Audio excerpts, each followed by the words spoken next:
ത്യാഗപൂർണമായ വ്രതാനുഷ്ഠാനത്തിന് ഭക്തി നിർഭരമായ പരിസമാപ്തി. വിശുദ്ധ റംസാന് വിട. വിശ്വാസികൾക്ക് ഇത് സന്തോഷത്തിൻ്റെയും ആഘോഷത്തിൻ്റെയും ചെറിയ പെരുന്നാൾ. പള്ളികളിലും ഈദ്ഗാഹുകളിലുമെങ്ങും വിശ്വാസികൾ ഒത്തുകൂടി. അല്ലാഹു അക്ബർ.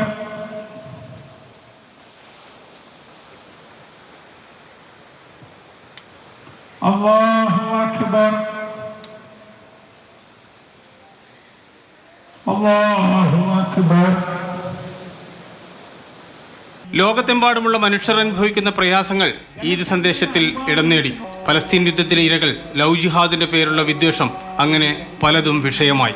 കേരളത്തിന്റെ ഹിസ്റ്ററി അതാണ്, real history.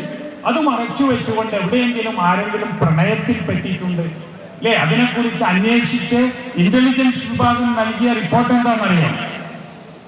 There is love but no jihad. അത് ലവ് ജിഹാദ് എന്നൊരു സാധനം ഉണ്ടാക്കിയെടുത്തു. പലസ്തീൻ ജനതയോട് ഐക്യദാർഢ്യപ്പെടാനും അവരെ കുറിച്ച് ചിന്തിക്കാനും നമുക്ക് കഴിയുന്നില്ലെങ്കിൽ നമ്മുടെ പെരുന്നാളുകൾക്ക് എന്തർത്ഥമാണുള്ളത്? പലസ്തീനികൾക്ക് വേണ്ടി എപ്പോഴും പ്രാർത്ഥിക്കാൻ നമുക്ക് സാധിക്കണം. അള്ളാഹു പലസ്തീൻ മക്കളെ സഹായിക്കുമാറാവട്ടെ. തെരഞ്ഞെടുപ്പ് കാലമായതുകൊണ്ട് വോട്ട് പാഴാക്കരുത് എന്നായിരുന്നു ആഹ്വാനം. വോട്ടുറപ്പിക്കാൻ സ്ഥാനാർത്ഥികളും എത്തി. ആദ്യമായി എല്ലാവർക്കും ഈദാശംസകൾ നേരുകയാണ്. ഏത് ജാതിയാണെങ്കിലും മതമാണെങ്കിലും എല്ലാവർക്കും ഒരുപോലെ ജീവിക്കാൻ കഴിയാവുന്ന ഒരു സംരക്ഷണം ഭരണഘടന നമുക്ക് നൽകുന്നുണ്ട്. വളരെ സന്തോഷത്തോടെ ഈദ് ആഘോഷിക്കുന്ന ഒരു സംസ്ഥാനമായി കേരളം നിലനിൽക്കുന്നതിൽ എനിക്ക് വലിയ സന്തോഷമുണ്ട്. ഇന്ത്യയിൽ പല ഭാഗത്തും ഇതല്ല സ്ഥിതി. സൽക്കാരങ്ങളും ബന്ധങ്ങളുടെ ഊഷ്മതകളുമായി പെരുന്നാൾ ആഘോഷങ്ങൾ തുടരുകയാണ്.